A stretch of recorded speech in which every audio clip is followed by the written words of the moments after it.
No,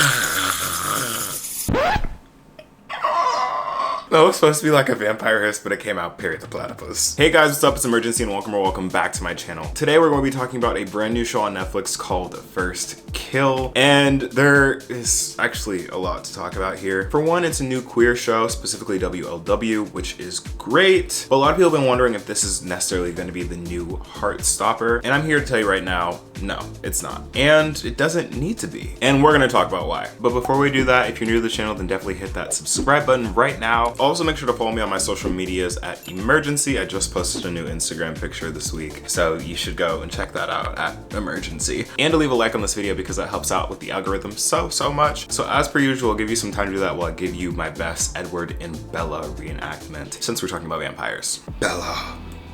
Yeah, Ed? I love you, but I can't be with you because I'm Robert Pattinson. Oh yeah, Rob. I'm Kristen Stewart, so I understand.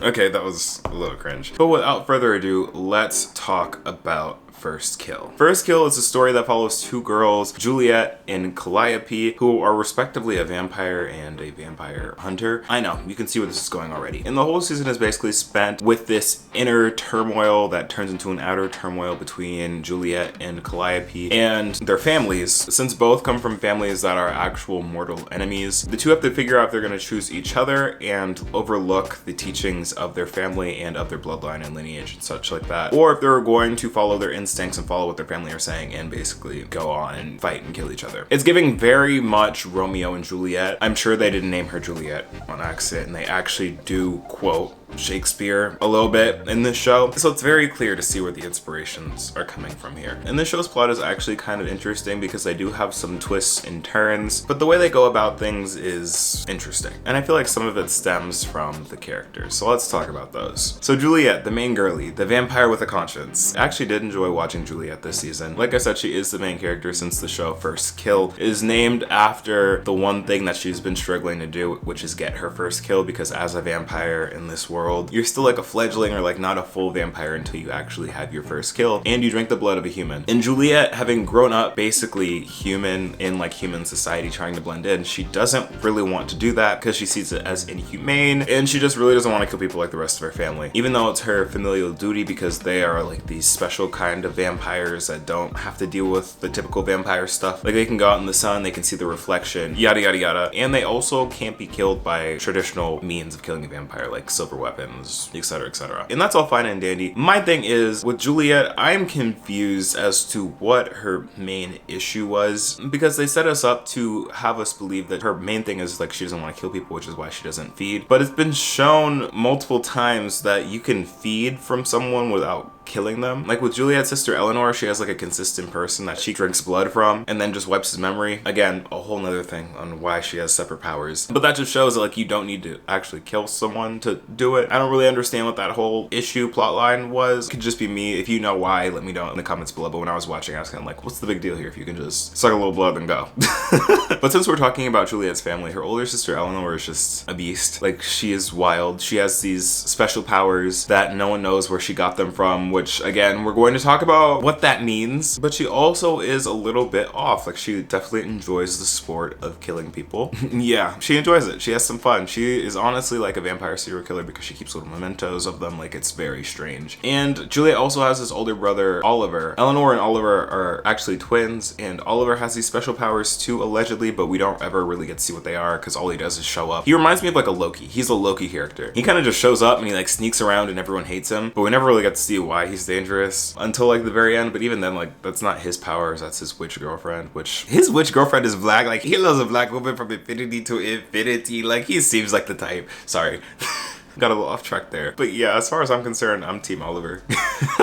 But then also Juliet's mom and dad are just creepy. So like their whole family is just very wonky, if you'd say. Because the dad started off cool and then he got bit by like the ancestor snake or whatever. And then he just starts eating people and his personality just kind of goes out the window where he's just mad all the time. I'm like, oh, okay. And the mom is just kind of there. Like she's just there to like keep power going, and she's like constantly stressed because the person that the dad ended up eating was her mom, who happened to be like the head of like the vampire family. So they're trying to figure that out. It's really confusing how all that works and a lot of things matter, but that's neither here nor there. Actually, it is both here and there, but we're gonna talk about that later. But let's move on to the other family in the show, and that is Calliope's family. Calliope, like I said, she's the monster hunter, and she knows her stuff. She knows her stuff. She has an intention, and she sets out to do it. And honestly, I love and respect her for that, because it's the way that she planned from the jump to take down Juliet when they first met. Like, she saw Juliet for the first time, she's like, yeah, that one ain't right. So she plotted her traps and stuff, and from the beginning had the intention of just staking her through the heart. And honestly, that dedication and intention just took me out, because seeing how Juliet saw things and how Calliope saw things is just too good. Because from Juliet's point of view, she's like, oh my god, this girl is so pretty, I love her. And then Calliope's just like, oh, I can't wait to get this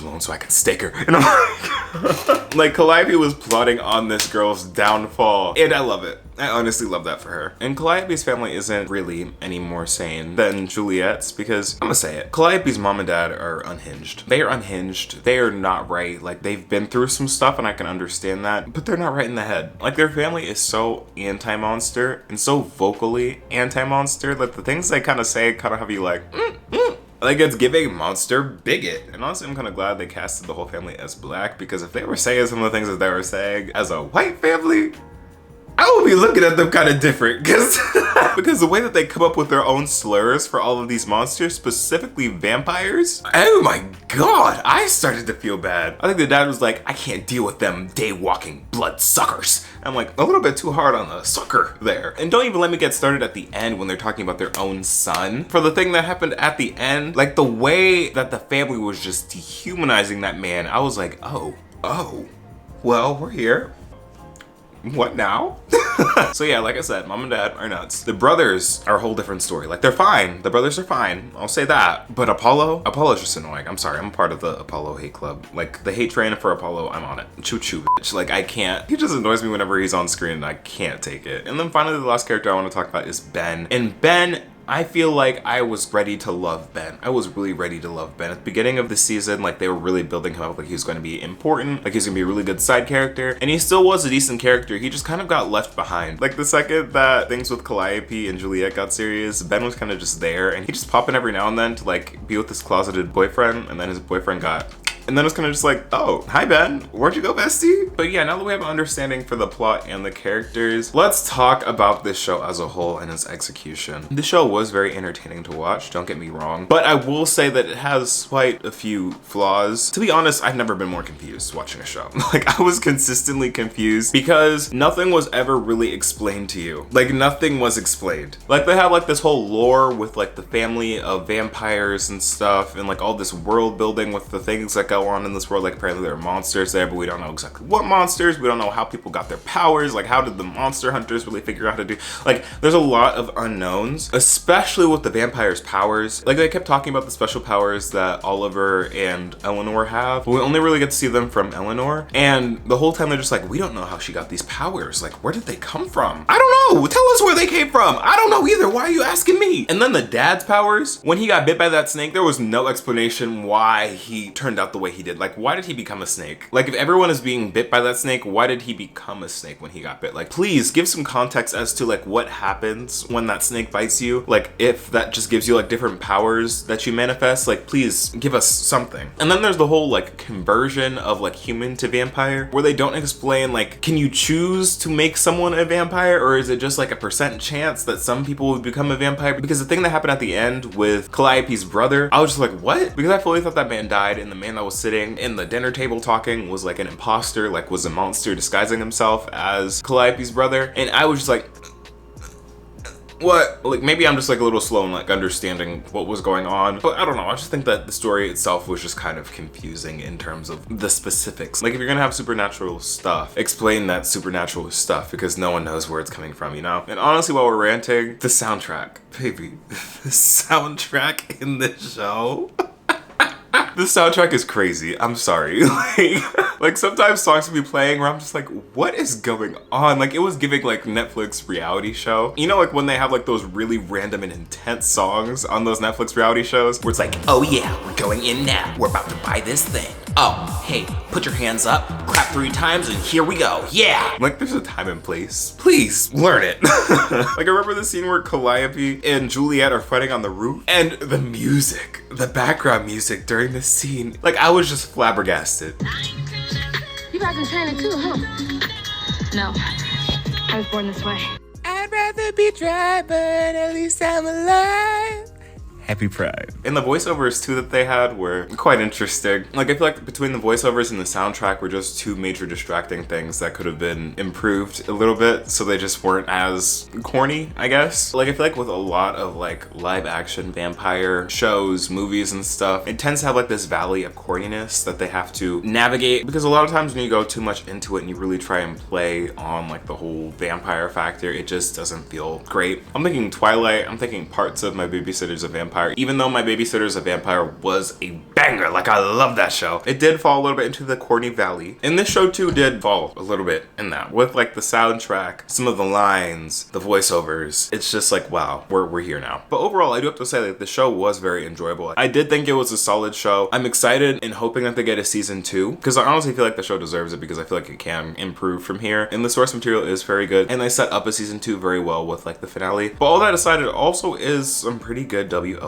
representation. Like I said in the beginning of the video, it is not a heartstopper by any means, but it does not need to be, and I don't think it's trying to be. Like, the only thing the two have in common is that it focuses on a queer couple, and the world is not fighting against them because they're queer. Like in this show, society is fighting against their relationship, but it's not because they're a girl and a girl. And I honestly really love the moments that they shared together where it was just them and enjoying each other's company and just building this relationship over time. While they also briefly touched on issues within the LGBT community, specifically with Ben and dealing with a closeted guy who doesn't want to be seen in public with you. I think the messaging behind that was very clear, in the sense that the guy that Ben was with and that rejected Ben because he wanted something more got his spine excavated by a zombie. But yeah, I'm happy that that representation is there and that we're getting a variety of different queer stories that mix different genres. Like, I feel like honestly it's not fair to compare this show to Heartstopper because they're trying to accomplish 2 different things. They just have the similar thread of being a queer love story. And honestly, we need more of those. I keep saying that every time I do one of these reviews. Give us some more queer stories that go into different genres that aren't just your typical lovey-dovey. Like, give us some sci-fi, give us some historical, give us some drama, give it all. I'll collect any content that I can get, and I'm sure that you will too. But yeah, I think those are all of my thoughts on First Kill. Like I said, I enjoyed the series and I recommend that you give it a watch too. The soundtrack is crazy. Like, I really can't emphasize that enough. Like, the soundtrack is just wild. Like, give it a listen for yourself. And yeah, that's all I have to say about this show. Thank you so much for watching. Again, if you're new to the channel, then hit that subscribe button and leave a like on this video. Comment down below what you thought on First Kill. I would love to hear from you and start a little discussion down in the comment section. Follow me on my other social medias, TikTok, Instagram, Twitter, @imuRgency, and I will see you in the next video. Peace.